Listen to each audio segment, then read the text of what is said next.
Sir आप इसमें मुझे बेसिक से पढ़ा कुछ पता बेसिक बता रहा हूँ। कार्बन कंपाउंड्स में 3 मेजर टाइप के तुम्हें ऑर्गेनिक कंपाउंड्स मिलेंगे, एल्केन, एल्कीन, एल्काइन। ठीक है, इसके केमिकल फॉर्मूला होता है, इसको हाइड्रोकार्बन बोलते हैं बेसिकली, क्योंकि इसमें कार्बन और हाइड्रोजन कंपल्सरी होना होता है। ठीक है, तो ये तीनों में CH होता है, बट अलग अलग नंबर्स में। नंबर ऑफ कार्बन पे डिपेंड होगा सब, यानी कि कितने नंबर ऑफ कार्बन है इसमें, उसी हिसाब से एल्केन में जो होगा 2n+2 कितने हाइड्रोजन होंगे इसमें, इसमें होगा 2n और इसमें होगा 2n-2। मतलब जैसे कि अगर एक एल्केन कंसीडर किया जिसमें 2 कार्बन है, ठीक है, C2, तो हाइड्रोजन कितने होंगे इसमें 2 × 2 + 2, तो C2H4 + 2 6, C2H6। ठीक है, और ये है सिंगल बॉन्ड। ठीक है, ये डबल है और ये ट्रिपल बॉन्ड होता है। ये याद कर लो, लिख लो बुक में, नोटबुक में डालो। एल्केन में सिंगल बॉन्ड होता है, एल्कीन में डबल बॉन्ड होता है, एल्काइन में ट्रिपल बॉन्ड होता है, और उसके केमिकल फॉर्मूला लिख लो। नोटबुक में मैं ऐसे इसमें बाद में लिखता हूँ। अभी लिख लो ना। हाँ, इसके बाद जो आता है, इसके टाइप्स आते हैं, तो इसका ग्रुप होगा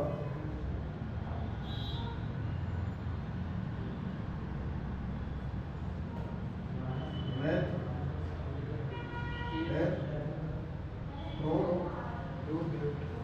ब्यूट, पेंट, हेक्स। ठीक है, ये इसके मेजर ग्रुप्स है। इसके आगे अगर ये एल्केन है तो मीथेन हो जाएगा। ठीक है, फिर मीथेन एक ये है कि इसमें मीथेन नहीं आएगा और मीथाइन भी नहीं होगा इसमें।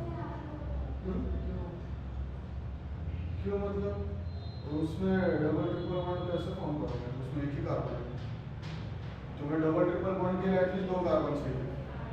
एक मीथेन, अच्छा इसमें क्या होता है, एक कार्बन होता है, इसमें 2 कार्बन होता है, इसमें 3 कार्बन होता है, इसमें 4 कार्बन होता है, इसमें 5 कार्बन होता है, इसमें 6 कार्बन होते हैं। ठीक है, इसके आगे सेप, ऑक्ट है, बट हेक्स तक ही ठीक है।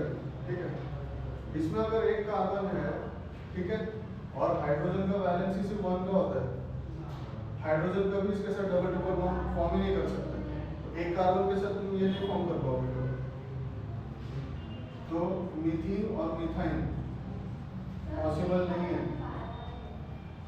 इसके अलावा बाकी सारे पॉसिबल है, इथेन।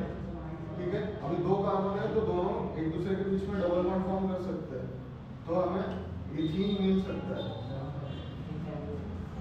इथीन मिलेगा, इथाइन भी मिलेगा।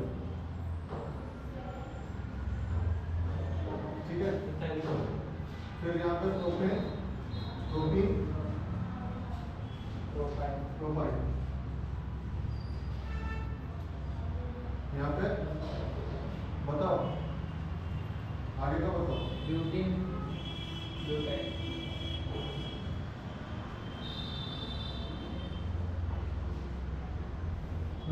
पेंटीन, पेंटाइन, पेंटेन पहले, pentene, pentyne, hexane, hexane, hexyne.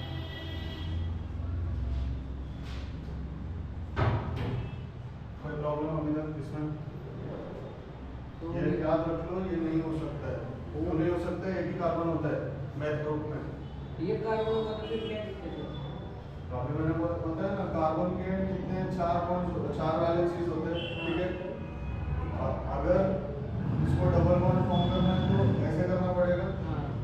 Hydrogen के साथ कैसे करेगा ये, हाइड्रोजन के पास एक ही इलेक्ट्रॉन है ना, तो डबल बॉन्ड फॉर्म कैसे करेगा हाइड्रोजन के साथ? हाइड्रोजन कार्बन का डबल बॉन्ड फॉर्म नहीं हो सकता। वैलेंसी से क्या ना उतना का, हाइड्रोजन का वैलेंसी 1 है, एक डबल बॉन्ड के लिए तुम्हें 2 वैलेंसी वाला चाहिए मिनिमम। कार्बन का वैलेंसी अप टू 4 है, इसलिए वो सिंगल, डबल, ट्रिपल तीनों बॉन्ड बना सकता है। हाँ, अगर ऑक्सीजन होता तो बात अलग है, ऑक्सीजन के साथ फॉर्म कर सकते हैं, ऑक्सीजन का Fe2 है ना, तो ऑक्सीजन के साथ डबल बॉन्ड पॉसिबल है, बट हम क्या हाइड्रोकार्बन्स बन कर रहे हैं, यानी कि हाइड्रोजन और कार्बन ओनली। ये बाद में ऑक्सीजन वगैरह के फंक्शनल ग्रुप्स आने वाले हैं, अभी मैं बताऊंगा। फंक्शनल ग्रुप के ऊपर से उसके प्रॉपर्टीज आगे के डिसाइड होते हैं, ठीक है, ये याद हो गया। मेन ग्रुप्स लिख लो, मेथ, एथ, प्रो, ब्यूट, पेंट, हेक्स। ये केमिकल फॉर्मूला भी लिख लो। आयोनिक और कोवैलेंट बॉन्ड। हाँ, 3 टाइप के मेजर बॉन्ड्स होते हैं, बट अभी के लिए सिलेबस में 2 ही है, आयोनिक, इलेक्ट्रोवैलेंट। शेयरिंग होता है वो कोवैलेंट बॉन्ड और कोवैलेंट शेयरिंग। ये शेयरिंग, इसमें 3 टाइप्स होते हैं, single, double, triple.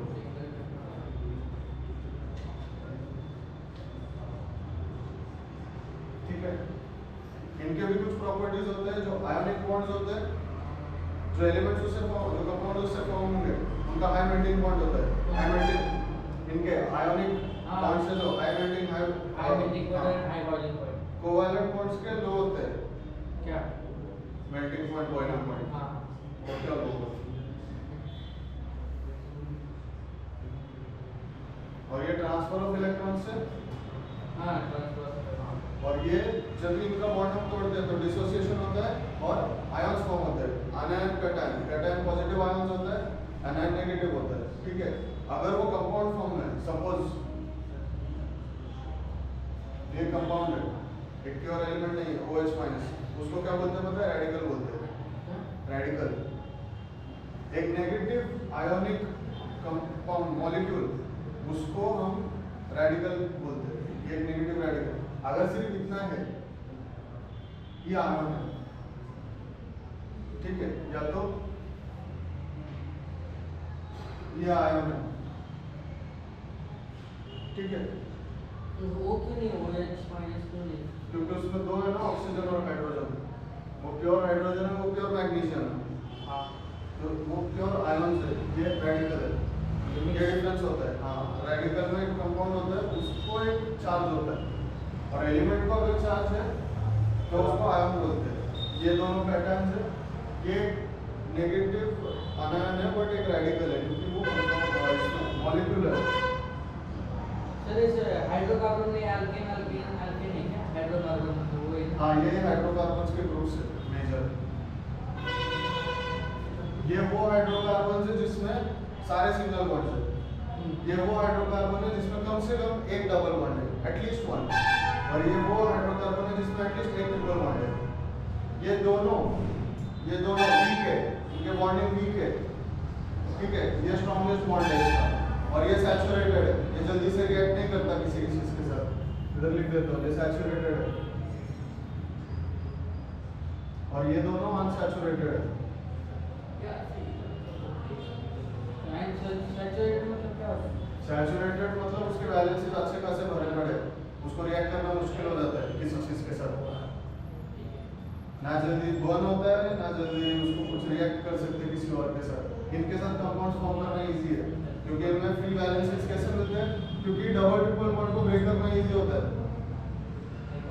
Single bond जल्दी से ब्रेक नहीं होता है, क्योंकि सिंगल बॉन्ड यूजुअली किसी और एलिमेंट के साथ फॉर्म होता है जो उससे ज्यादा सूटेबली ये करता है, शेयर करता है electron. But double triple bond जैसे कार्बन टू कार्बन, जैसे नाइट्रोजन टू नाइट्रोजन, ठीक है, इन दोनों का चार्ज जो होता है इलेक्ट्रोनेगेटिविटी बोलते हैं, ठीक है, वो सेम होता है, तो इसलिए बॉन्ड तोड़ना इजी हो जाता है।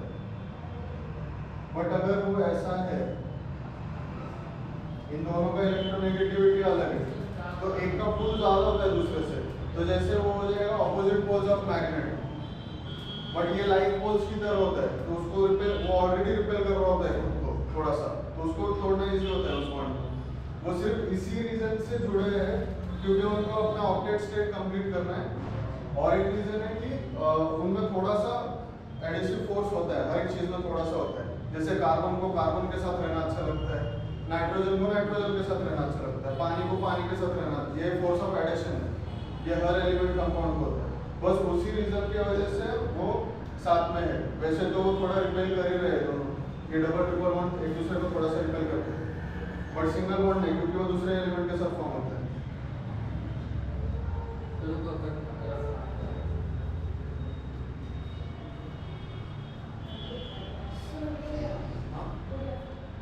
सबको दिखा दो, अभी उधर तो दिखा दो, मैं देता हूँ आगे। अच्छा आता हूँ। सिंगल बॉन्ड को अच्छा तुम्हें तो बहुत ही क्या सिंगल बॉन्ड को ऐसे ही सिंगल बॉन्ड हाँ, डबल बॉन्ड को इक्वल टू साइन जैसा है और ट्रिपल बॉन्ड को 3 है, पर वो जो ये था ना जो रिंग स्ट्रक्चर्स बनाते हैं, नाम जैसे मैं भूल गया, मैंने नाम लिखवाया था ना, वो क्या नाम लिया था मैंने? ब्रांच नहीं, वो ब्रांच तो है, वो एक था ना जो तुम्हें क्वेश्चन पेपर में आया था, जो डायग्राम्स थे जिनमें कोई लेबलिंग नहीं है। सर ये मतलब नंबर ऑफ कार्बन क्या? ये भी नहीं, वो नंबर ऑफ एलिमेंट क्या? एन मतलब नंबर ऑफ एन मतलब नंबर ऑफ वो चीज, हाँ जो है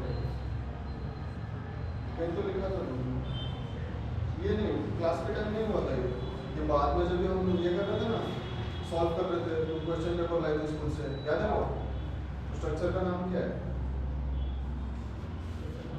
उसका नाम लिखवा था मैं, जैसे डॉट स्ट्रक्चर होता है, स्ट्रक्चरल फॉर्मूला होता है, वो तीसरा वाला ये था उसमें, जाने दो बाद में देखते हैं। तो उसमें जो है ना, उसमें तो जैसे एक सिंगल लाइन जा रहा है, सिंगल वन, अगर वो ऐसे ब्रांच हो जाएगा, शायद ब्रांच स्ट्रक्चर भी होगा, ब्रांच ही है ना, और फिर उसके ऊपर से 2 लाइंस जाएंगे, मतलब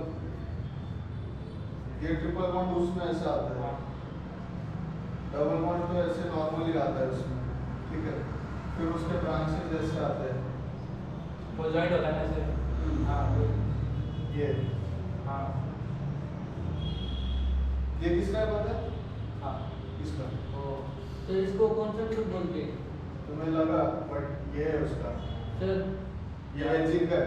इसको कौन सा ग्रुप बोलते हैं? Functional group. हाँ, फंक्शनल ग्रुप नहीं, हाँ ये हाँ, क्या बोलेंगे इसे, ये इनके ग्रुप्स के नाम यही है, एल्केन एल्किन एल्काइन ग्रुप्स है। फंक्शनल ग्रुप अलग है। सर वो चला क्या पता है लाइंस हमने किया था वो वाला कौन सा? ऐसे ऐसे ऐसे था उस lines double bond triple bond था और ऐसे लाइंस थे उसमें। हाँ वो नहीं पता था वो मुझे भी नहीं मिला अभी तक, वो 12th के सिलेबस में है, पर देखना पड़ेगा। वो शायद से एंगल है उसका, किस एंगल में होता है, एक ये देखा था मैंने कि अगर वो ऐसे दिखा है ना, है ना, ये मतलब उसके पीछे, और एक होता है ऐसे करके दिया होता है, ये उसके आगे, मतलब ऐसे, और एक ऐसे जुड़ा हुआ होता है, क्योंकि पूरा फ्लैट स्पेस में नहीं होता है, 3D में होता है ना मॉलिक्यूल, तो ऊपर के नीचे के साइड में क्या है वो इससे पता चलता है, इतना मुझे याद है, बट वो एग्जैक्टली उनमें से आगे वाला मुझे यही लग रहा है कि ये पीछे होता है और ये ऐसा वाला आगे होता है, और जो रेगुलर है ना वो हमारे XY प्लेन में, ये जो होते हैं कि Z एक्सिस पे चले जाते हैं, इसमें एंगल्स नहीं दिए है, जो आगे वो एक्चुअली कोऑर्डिनेट ज्योमेट्री में आता है, उसमें अलग अलग स्ट्रक्चर जो एलोट्रोप्स होते हैं कोई भी कंपाउंड के, सल्फर के एलोट्रोप्स, कार्बन के एलोट्रोप्स पता है? अभी देखो एलोट्रोप क्या होता है, कार्बन है हमारे पास, ठीक है, डायमंड भी कार्बन से बने, ग्राफाइट जो लेड हम जिस पेंसिल वो भी कार्बन से बने, डिफरेंस क्या है? उनका जो अंदर वो जिस अरेंजमेंट में है ना अंदर, उससे फर्क पड़ता है, उसको एलोट्रोप बोलते हैं उसका, तो वो किस ऑर्डर में अरेंज है एक दूसरे के साथ, वो मैटर करता है, उस वजह से उसके प्रॉपर्टीज चेंज हो जाते हैं, हार्डनेस हो गया, फिजिकल प्रॉपर्टीज चेंज हो जाती है, केमिकल प्रॉपर्टीज सेम है बट फिजिकल प्रॉपर्टीज अलग आएंगे। सेम सल्फर के साथ भी होता है, सल्फर के भी ऐसे होते हैं, वो अलग अलग एंगल्स में मॉलिक्यूल एक दूसरे को अरेंज करके उनका क्रिस्टल स्ट्रक्चर चेंज होता है, तो सल्फर का नाम भी पॉलीक्रिस्टलाइन बोलते हैं, पॉलीक्रिस्टलाइन सब्सटेंस। टेम्परेचर चेंज करने पे या फोर्स डालने पे अगर उसका बेसिक अंदर का ये स्ट्रक्चर चेंज हो गया तो कोई फिजिकल चेंज मिलता है उसमें से। जैसे कभी कभी कलर भी चेंज हो जाता है, तो सल्फर क्या करता है, येलो से रेड कलर कब हो जाता है, सिर्फ उसको हीट करने पे, और वो रेडी रहता है। फिर ऐसा नहीं ठंडा किया वापस येलो होगा, रेडी रहेगा। तो ये उसके एलोट्रोप्स है, उसका क्रिस्टल स्ट्रक्चर चेंज हो जाता है। ठीक है,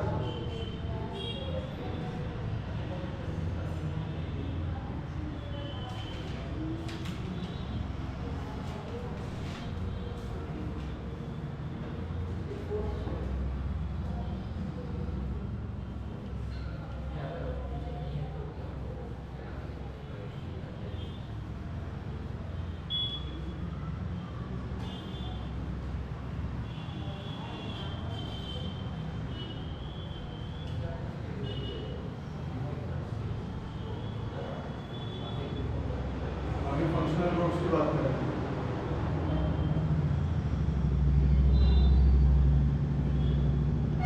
और इन फंक्शनल ग्रुप्स की वजह से कंपाउंड्स के नाम पड़ते हैं आगे। ठीक है, तो पहला है हमारा हैलोजन ग्रुप, या इसको हैलाइड्स भी बोलते हैं। फिर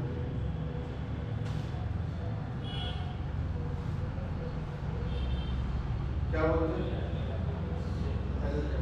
हैलोजन क्या होता है? हाँ, नाम नहीं पूछ रहा, होता क्या है, कोई एलिमेंट बताओ हैलोजन में। पता ही नहीं क्या है। पीरियोडिक टेबल पता है, लास्ट में कौन सा ग्रुप है, नोबल एलिमेंट्स है ना। ऐसे क्यों कर रहे हो, लास्ट पीरियोडिक टेबल नहीं पता? वही नहीं, यही नहीं चैप्टर में 3-4 साल से सिखाया जा रहा है पीरियोडिक टेबल। नहीं, वो 20 तक मुझे जाने, उसके बाद पता नहीं उसका। पीरियोडिक टेबल का जो लास्ट ग्रुप है, ठीक है, उसको नोबल गैस बोलते हैं ना, जहाँ पे हीलियम, नियॉन, क्रिप्टॉन और सब है। क्यों? वो सारे ये है, तो नीचे में जाता है। उनका वैलेंसी कितना है, 0 है। ये देख लो।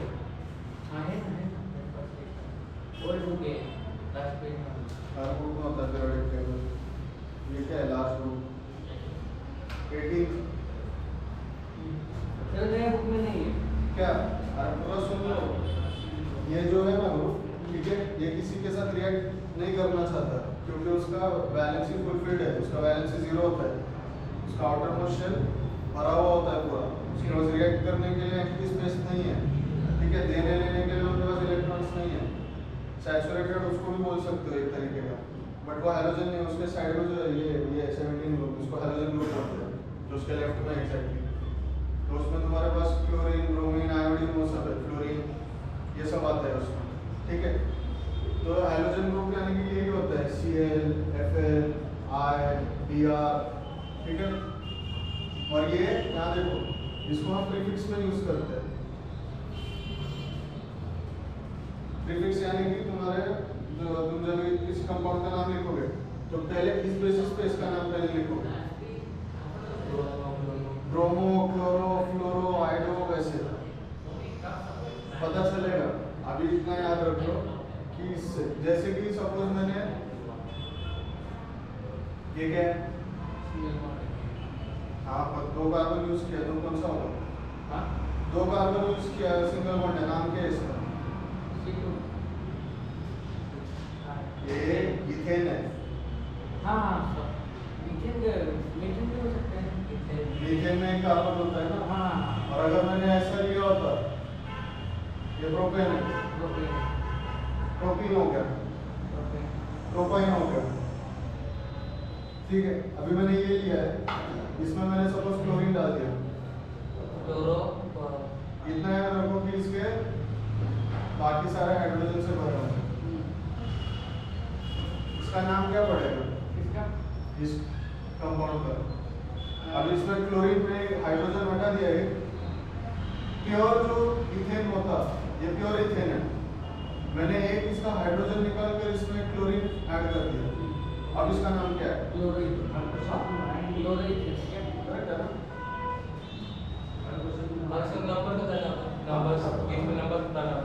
नंबर वो लॉन्ग चेंज में होगा, जैसे कि इसमें अगर बीच में डाल दिया तो कितना दूर है यहाँ से? 2 पे, 2 क्लोरो। ठीक है, और सबसे नजदीक वाला लेते हैं, मतलब अगर एक और ऐड करते हो इसमें, तो ये 2 क्लोरो ब्यूटाइन हो जाएगा। ट्रिपल बॉन्ड है ना, और 4 कार्बन है, ब्यूटाइल ग्रुप का ये है। 4 carbon butyl group, triple bond यानी इथाइन एल्काइन है। 2 ग्रुप मतलब इथेन। 2 कार्बन एथ ग्रुप का है। हाँ। इथेन वगैरह, इथीन, इथाइन, वो डिपेंड्स ऑन बॉन्ड कौन सा है उसमें, सिंगल डबल ट्रिपल। ठीक है, इसलिए मैंने वो पहले लिख के दे दिया ताकि तुम्हें वो पता चले, तो आइडेंटिफाई करना सीख जाओ नंबर ऑफ कार्बन C2 वो कौन सा है। ठीक है, दूसरा बॉक्स है अल्फा ग्रुप का ना, इसमें क्या होता है, सफिक्स OH हाँ ऐड करते हो। अगर किसी भी इसमें OH ऐड कर दोगे, सपोज ये लिया है मैंने, ठीक है, इसमें मैंने लास्ट में OH ऐड कर दिया तो ये अल्कोहल बन गया। प्रोपेनॉल। इसका नाम सफिक्स से आता है, यानी कि बाद में लगेगा, और OL ऐड करना होता है किसी भी चीज के बाद, तो उसका नाम हो जाएगा प्रोपेनॉल। यहाँ पे मैंने हाइड्रोजन दिखाया नहीं है, बट यहाँ पे है हाइड्रोजन। और 2-3 एग्जांपल दे दो समझ आएगा। हाँ, ये इसको बोलते हैं स्ट्रक्चरल फॉर्मूला। लिखो, इसको स्ट्रक्चरल फॉर्मूला बोलते हैं। इसको लिखने का एक और तरीका है,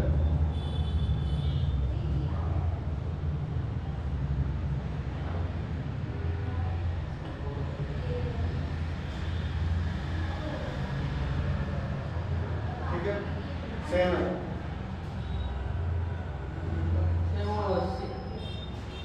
H4 5 है ना, तो 3 कैसे हो गए? 5 का एक, इस कार्बन को कितने लगे हुए हैं? 3। इस कार्बन को 2 ही लगे, इस कार्बन को 2 लगे और एक OH लगा है। 5 कहाँ से लगेंगे? कार्बन का वैलेंसी कितना है? इसको 4 क्यों नहीं लगा है? क्योंकि एक वो इस कार्बन के साथ शेयर कर रहा है ना, तो कहाँ से इसमें एक और H4 तो आएगा ही नहीं कभी। इसमें अगर चेंजेस कर भी लिए, ये हटा के इसको डबल बॉन्ड कर दिया, तो ये क्या हो जाएगा? प्रोपेनॉल। नहीं प्रोपेनॉल।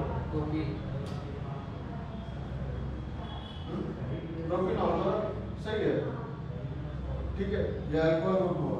आगे नेक्स्ट, हाँ आइडिया है।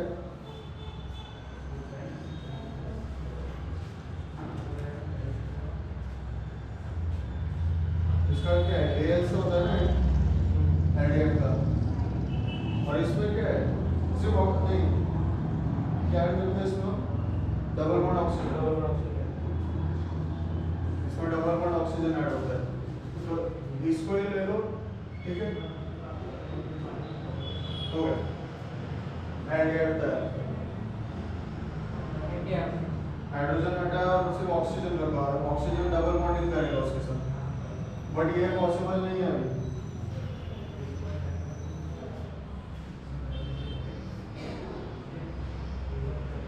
वो चेंज करना पड़ेगा, क्योंकि एक कार्बन सिर्फ 4 की वैलेंसी है उसका, ये याद रखो, ठीक है। 4 वैलेंसी मतलब क्या रिकॉर्ड होना है? 4 ही डैशेस निकलेंगे तो उतना ही वो बॉन्ड कर पाएगा। एक वो इस कार्बन के साथ कर रहा है, एक वो इस हाइड्रोजन के साथ कर रहा है, बचे 2 उसके पास, वो इस ऑक्सीजन के साथ कर रहा है। इसमें और हम कुछ ऐड नहीं कर सकते, या तो हमें कुछ बॉन्ड तोड़ना पड़ेगा, कोई एलिमेंट हाइड्रोजन निकालना पड़ेगा उसमें से। अगर इसमें डबल बॉन्डिंग चाहिए तो यहाँ देना पड़ेगा, वहाँ नहीं दे सकते, ये भी हट जाएगा। 4 ही चाहिए, एक कार्बन से 4 ही निकलते दिखने चाहिए, ठीक है। उसका नाम बताओ।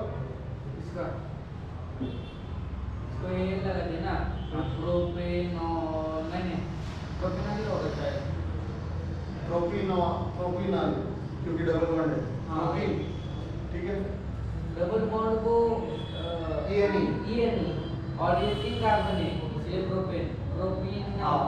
3 कार्बन है, इसलिए प्रोप ग्रुप है, ठीक है। इसमें ट्रिपल बॉन्ड कर सकते हैं, कर सकते हैं। प्रोपाइनिल नहीं होगा, इसमें आना आएगा कैसे?